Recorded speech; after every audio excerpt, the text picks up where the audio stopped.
Alors qu'Ethereum a ouvert la voie à la DeFi, la finance décentralisée, en offrant une plateforme robuste pour le développement d'applications via des smart contracts, des questions émergent quant à sa capacité à soutenir l'innovation financière à long terme. Bitcoin, avec près de 6 milliards de dollars de valeur totale verrouillée en mars 2025, se positionne comme la couche de base idéale pour DeFi grâce à sa décentralisation, sa liquidité et sa résilience. Contrairement à la flexibilité d'Ethereum, qui a entraîné des vulnérabilités notables, Bitcoin offre une infrastructure fiable qui pourrait favoriser une adoption massive des services financiers dématérialisés. Bien qu'Ethereum ait été crucial dans l'expérimentation et l'innovation, Bitcoin se démarque comme une alternative plus sécurisée, avec des technologies comme le Lightning Network et d'autres solutions qui ouvrent la voie à une programmabilité sécurisée. FTX, l'échange de crypto-monnaies désormais en faillite, a annoncé que les paiements à ses créanciers, d'un total de 11,4 milliards de dollars, débuteront le 30 mai 2025. Cette décision intervient presque 3 ans après l'effondrement de la plateforme, qui avait été le troisième plus grand échange de crypto-monnaies au monde avant son déclin, causé par des fraudes massives. Les créanciers, dont les dépôts n'ont pas été remboursés pendant la faillite, pourront enfin accéder à une partie de leurs fonds. C'est une étape importante dans le règlement de la faillite de l'entreprise, engagée sous la procédure américaine connue sous l'intitulé de chapitre 11. La faillite de FTX a suscité une attention médiatique considérable et a mis en lumière les problèmes de régulation et d'éthique dans le secteur des crypto-monnaies. En 2025, la probabilité d'une récession aux États-Unis est estimée à 40%, selon l'analyste Nick Puckrin. Bien que cette situation ne soit pas jugée probable par tous, elle pourrait entraîner une pression sur les actifs risqués comme les crypto-monnaies. Puckrin souligne que les actions du gouvernement de Donald Trump, telles que la réduction des emplois fédéraux, pourraient contribuer à une telle récession.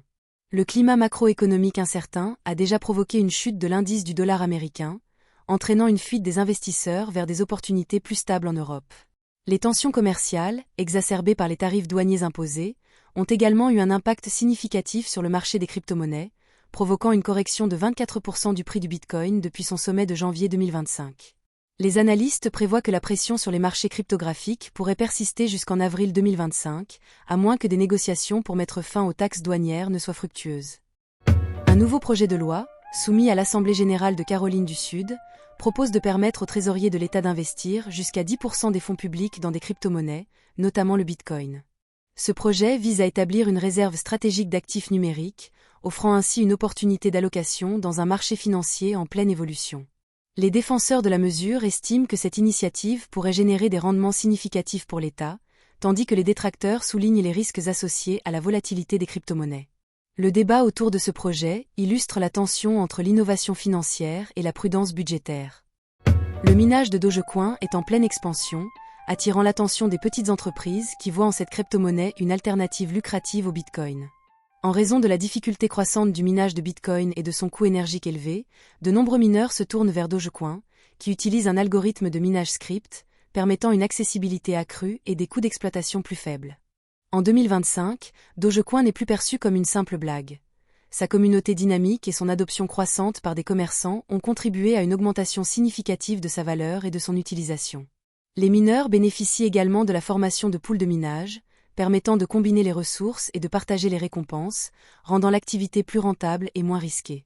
Ce nouveau paradigme pourrait bien transformer Dogecoin en une proposition sérieuse sur le marché des crypto-monnaies.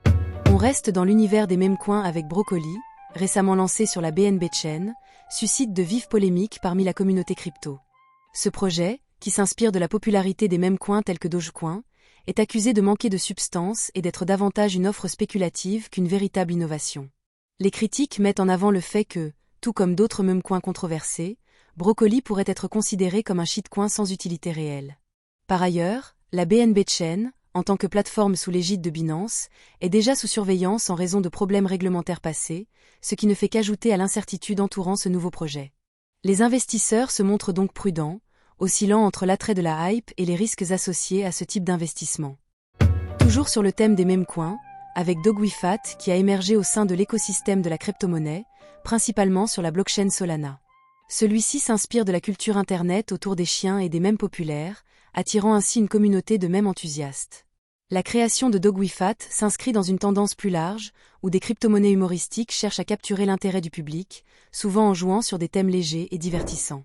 En 2025, DogWeFat a réussi à se faire une place parmi les plus grands meme-coins, générant un intérêt considérable et un volume d'échanges significatif sur diverses plateformes d'échange. Son utilisation et sa popularité illustrent le pouvoir des communautés en ligne dans le monde de la crypto-monnaie, transformant des blagues numériques en actifs financiers.